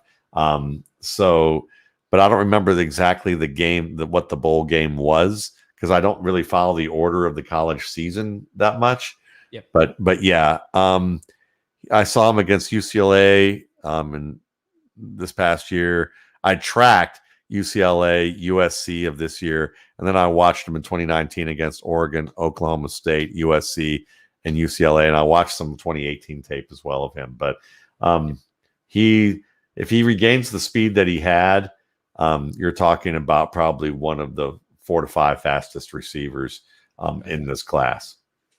Okay, so this is all like when I watch these guys, I must admit, with having a job and fam and whatnot, I don't have all the time to go back. You have a life. Everything about them. So. Yeah. The only time you get to watch is when you get kicked out of tennis practice. I mean, come on now.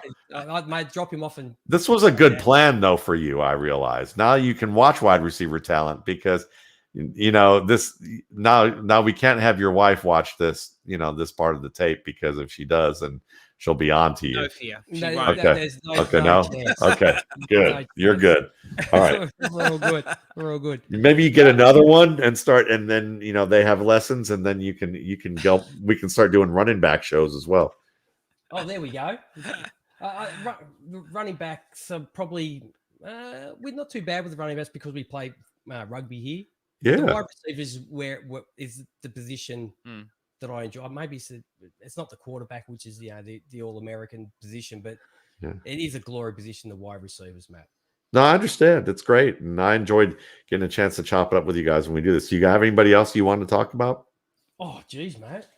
I've got.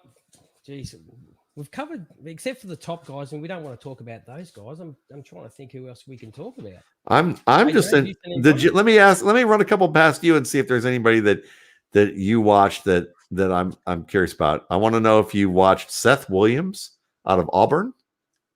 Okay, hold on. Where's my list, AJ? Come on, dude. You're meant to be helping me out here. This filing system you've got here it's not good. A bit dubious. Seth Williams. Give me a pile. I'll have a look. Yeah, just have a look. Okay. I can name a few, and then that way, if one just pops up that you happen to see, then I can do that. I'll name Seth Williams. Just there's a list, mate. There's a list with all the names just running down the page. I'll find Yes, Seth Williams. Let's see, There. Dwayne Eskridge. Yes, I've got him. Yes. And Des Fitzpatrick. Those are 3 guys. And Nico Collins. Those are some guys that are interesting. Yeah, Nico Collins I've looked at. You kill. Oh, man. It's not in this file. No, Des Fitzpatrick. There's 3 you've killed me with, Matt. Damn it. Nico Collins. We can talk about Nico Collins. Okay, good. There's Dwayne Eskridge. There's Dwayne Eskridge. Yeah, I got Dwayne Eskridge in my hand. Okay, good. I've got my producer working now. I want to know. There we go. I want to know, what did you think of Dwayne? Mate, the first thing I wrote down is the dude has some nitro underneath that bonnet.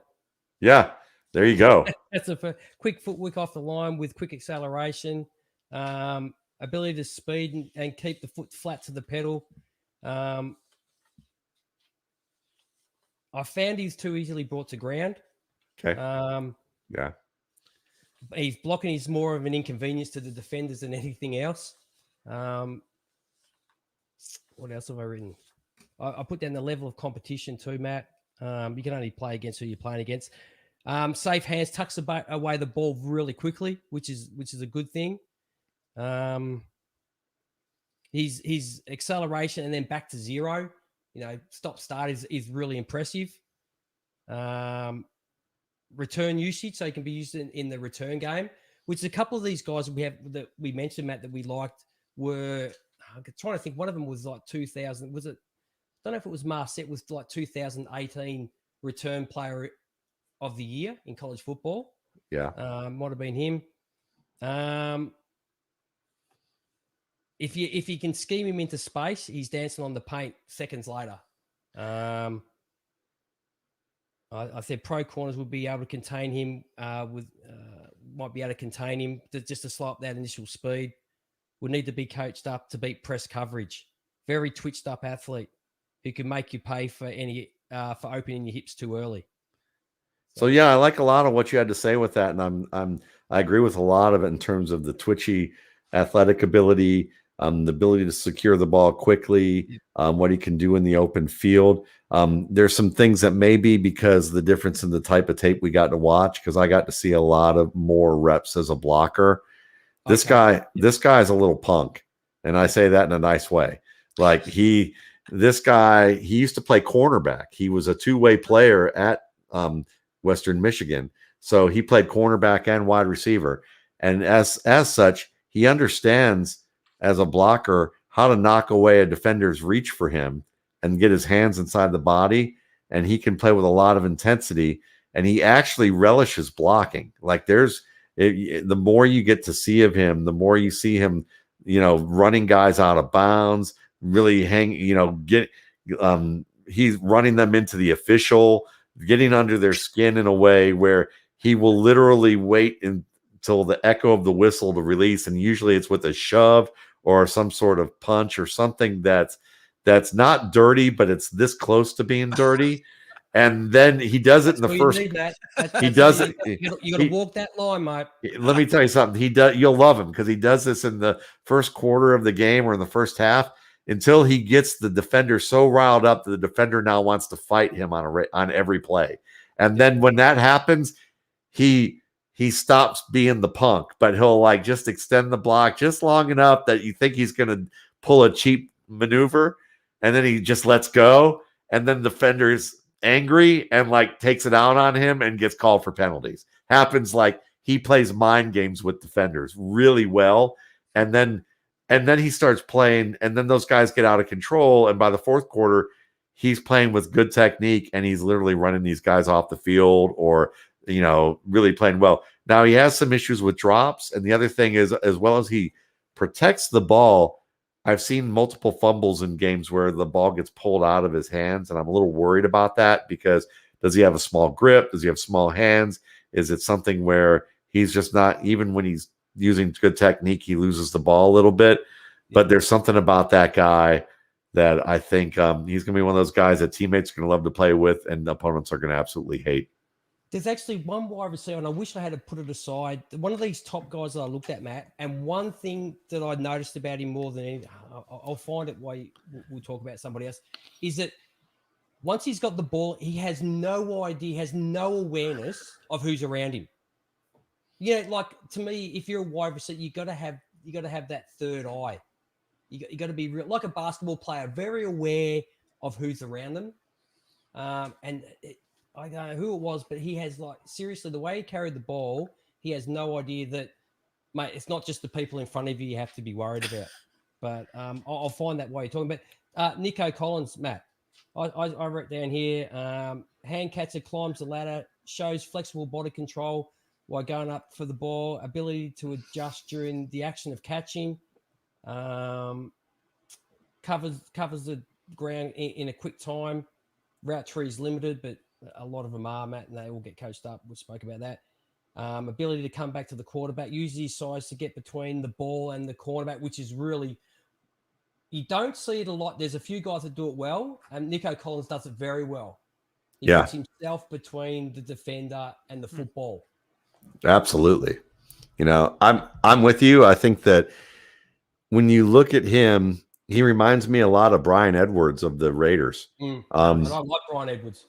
You didn't like him, or you did? No, we I did. did. Yeah, absolutely. Me too. So he's a guy that they have a lot in common when you take a look at the strength, the ability to play the ball in the air, and to some degree their route tree. I think that what distinguishes these two guys is probably how explosive they are.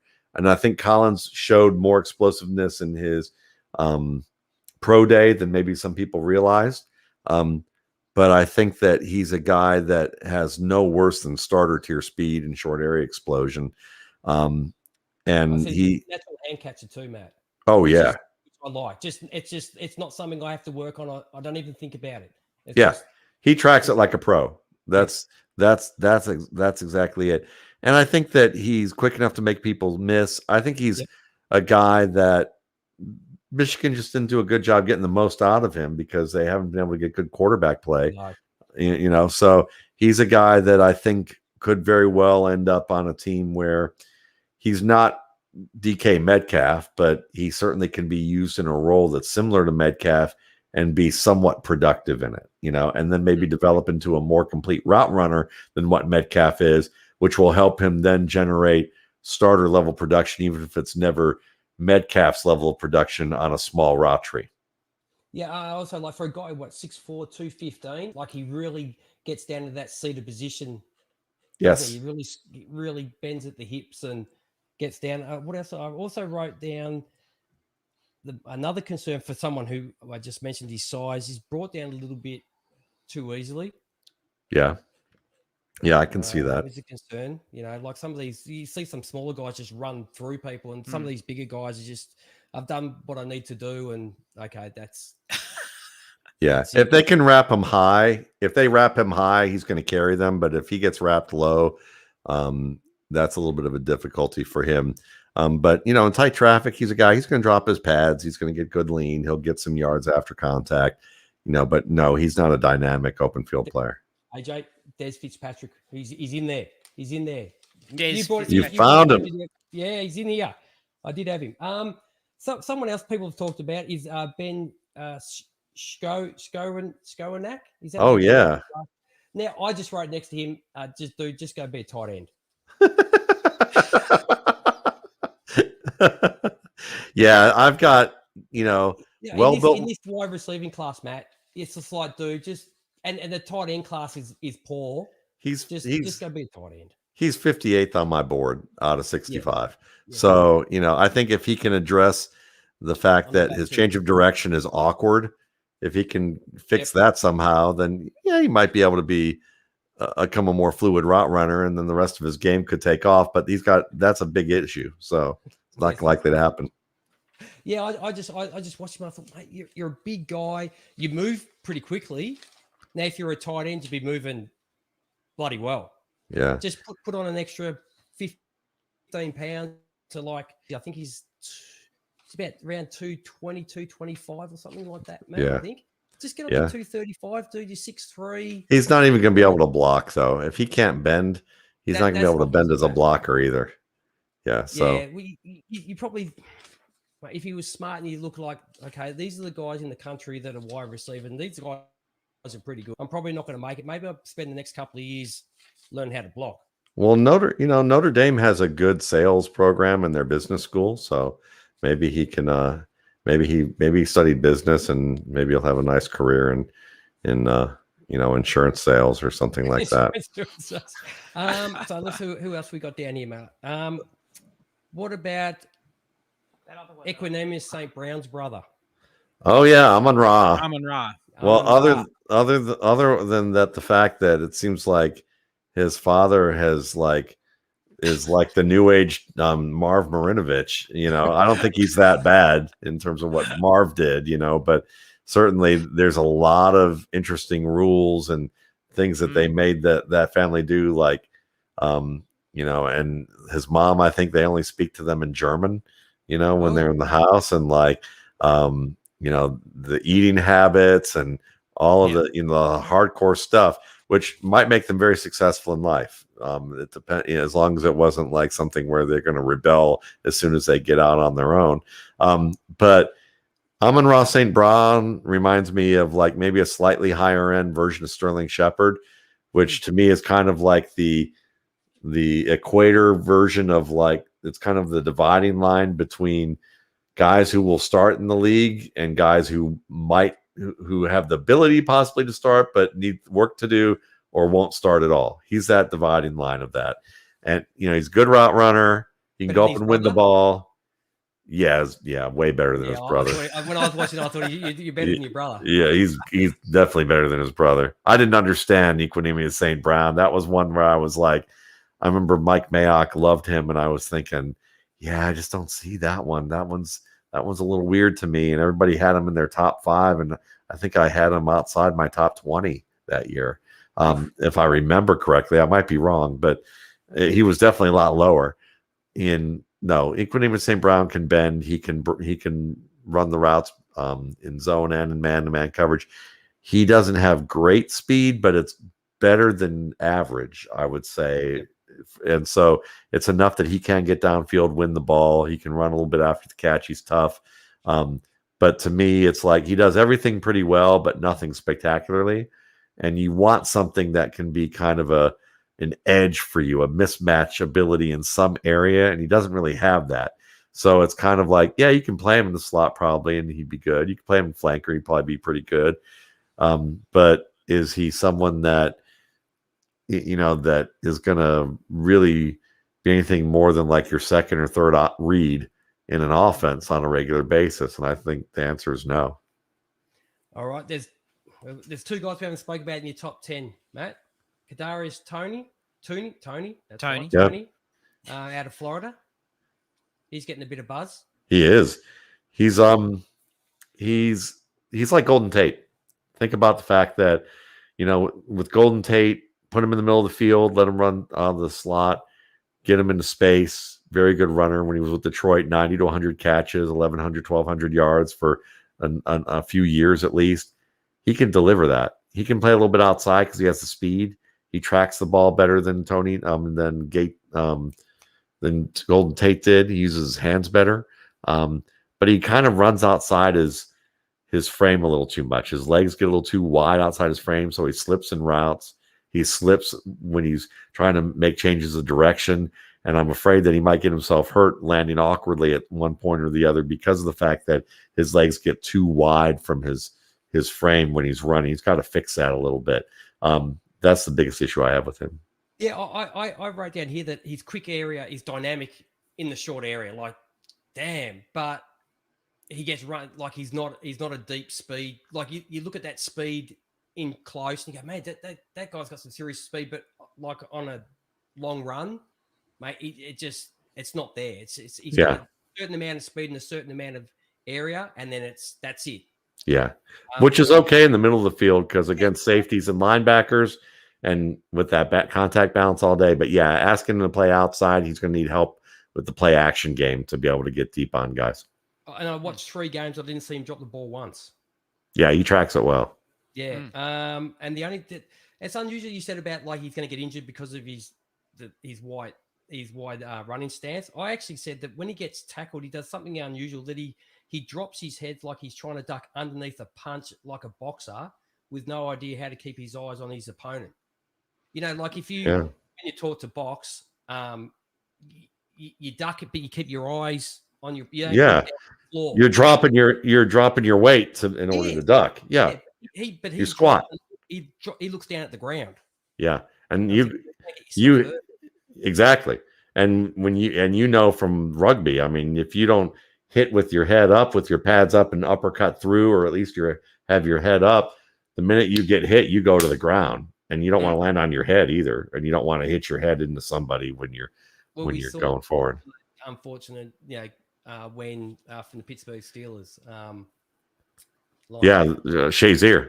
If you look, mate, that perfect example of not keeping your head up and looking down, and and Tevin Coleman has that problem at times, where he wouldn't do that. A guy who really does do a good job of working his head up and through is Trey Sermon, the running back out of Oklahoma. He's very good at that, of kind of uppercutting through. Okay, last one. We've got to make the last one. All right. Top 10, Matt. Amari Rodgers out of Clemson. Yeah, he's a guy that, it's interesting. He's not as dynamic as these other slot receivers in terms of maybe running ability, maybe in his speed or his quickness or his change of direction.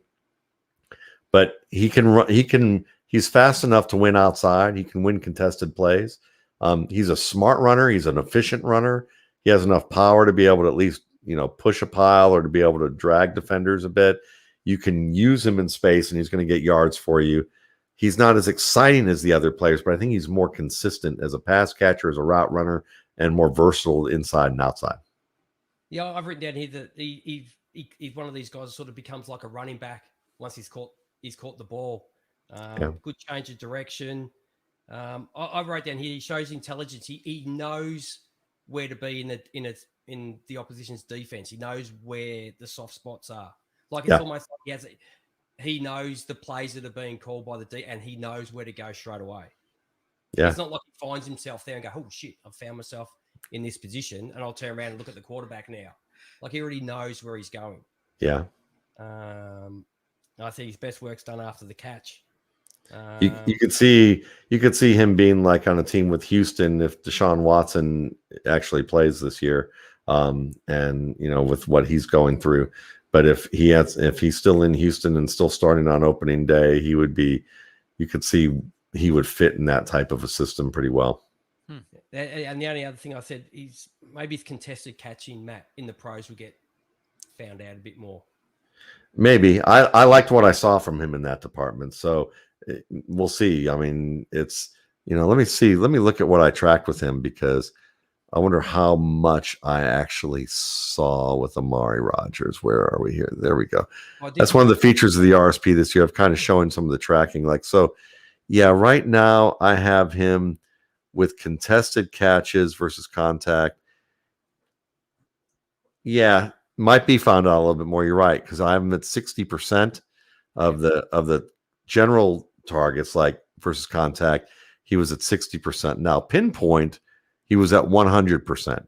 So if the ball's on the money and he's got a defender draped on him, he's going to catch it. But if he has to win the ball outside of his frame and make an adjustment in order to win it, then he's at 60%, which isn't bad, but it's not like among the best.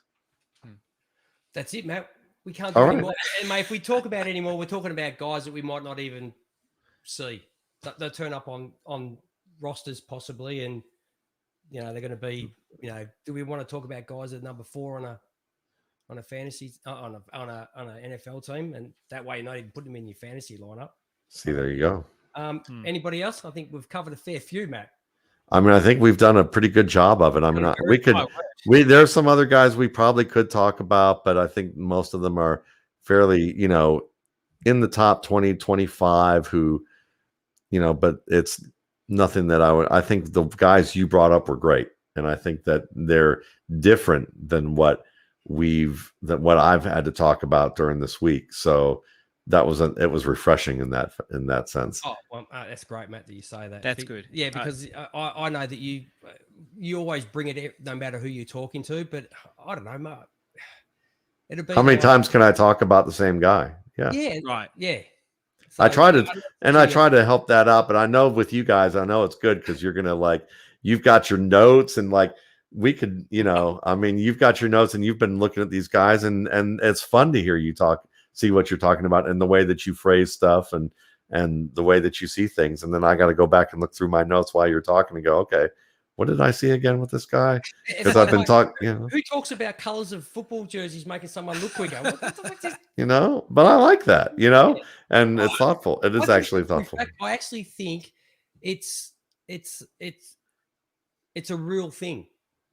Oh, well, I don't think it's a real thing. You know that the University of Iowa used to paint its locker room for the opposing team pink because they believed that it would sap the energy of the team. Really?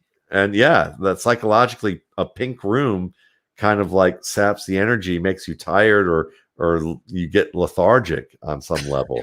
And so they would paint the opposing locker room pink every year. That was what it was. So I'm not, I'm with you. I think there can be something to that. And there's certainly something to how players look in terms of in their pads and what number they wear. Some guys in a number, you look at them, you look at them, you're like, wow, that guy must weigh about 220. Yeah. And then you find out he's like 205, and then there's another guy who wears a single digit number and you're like, this guy's 195 and he turns out to be like 212, and it's just, that's why those events are important pre-draft to just kind of get a feel for, or they wear big pads so they look like they're bigger guys and they play physically. Jamar Chase was a good example of that. 201. The way he plays, you wouldn't have been surprised if he was 215. No. And then you see he's 201 and you're thinking, you got to do a double take with that. That's the same about Josh. You just call him Josh I because I can't pronounce his last. He's the same. Like I said in the Orange, I looked at him and go, man, this dude's like, he's a tight end size. Yeah, he's 250, right? You thought he was 250? I was putting him in like 240, 230, 45, yeah. 235. And then I look at him and goes, okay, and then you see him in another uniform and go, geez, that dude lost some size. What happened to him? It's just the glow of the orange made him look bigger. So. You thought he was Junior behind you. Looks like Junior's on the blind side of you anyway right now. Here anyway. That's right. All right, man. We should leave. Are you going to get any sleep now? Oh yeah, I might relax a little bit. Let's see. Yeah, I might wait another hour before I go to sleep, but okay. Other than that, it'll be good. I'll chill out for a little bit. So, what's coming up in the near future for Matt Waldman now? Well, we've got a post draft that I've got to write when the draft comes, and then I'm doing full dynasty rankings and projections, which I'm selling at my site. Of course, I'll be still writing the football guys and writing the regular columns and doing the podcasts there. I've got a couple of podcasts with Mark Schofield this week, where we're going to look at probably Zach Wilson and Davis Mills, though I'm kind of thinking maybe we should look at Mac Jones because I think he and I both forgot about that we didn't watch Mac Jones together, and we've been waiting to do something like that. So we'll be doing RSP film rooms with those two guys. And then I think I have another 20 podcasts that I'm going to be doing off and on with different folks that I've got lined up, and that's been cool. It's been a lot of fun to get to do this, and it's a privilege to do it because this is how I make this is my livelihood, and getting a chance to have the exposure to share what I think about these players is great. And I just like coming on here with you guys anyway. And and because I work late nights a lot during the time of year it is, when you were like, when I brought up, I was like, well, what would 4 o'clock be or 2 a.m. be for you guys? And you were like, well, it'd be 2 a.m. for you. And I'm like, actually, that'd be perfect for me because I usually I'm still like going to bed at 4 or 5 in the morning right now. And then my schedule will get flipped and it'll get a little bit easier. If I was doing it at 2 a.m., I'd be going, things aren't good at home. I said, is everything? But that's because, but my kids are grown and, so it's good. And my wife, she's working and we figure that out. And I just get this part flipped and it's okay. But, and plus you didn't get to hear the drill or the hammering or any type of thing going on like that this year. Yeah, a bit disappointing. We play a game afterwards, like pick that tool. Well, next year, that might be done by then. But maybe this time next year, maybe next time next year, she might be working on a bathroom or something like that. That's like adjacent to where my office is, and you'll be hearing the tile saw or something. So we'll go from there. Oh wow, perfect. Well, Matt, and it's sorry, no Tim Tams either, Matt. You don't want any more Tim Tams? You're pretty good on the. Yeah, I think I'm gonna have to go back to being a good boy and take Okay. care of myself at this point. But I do appreciate it. They're tempting though. No, there is something you should look at, and I did see like a light fixture.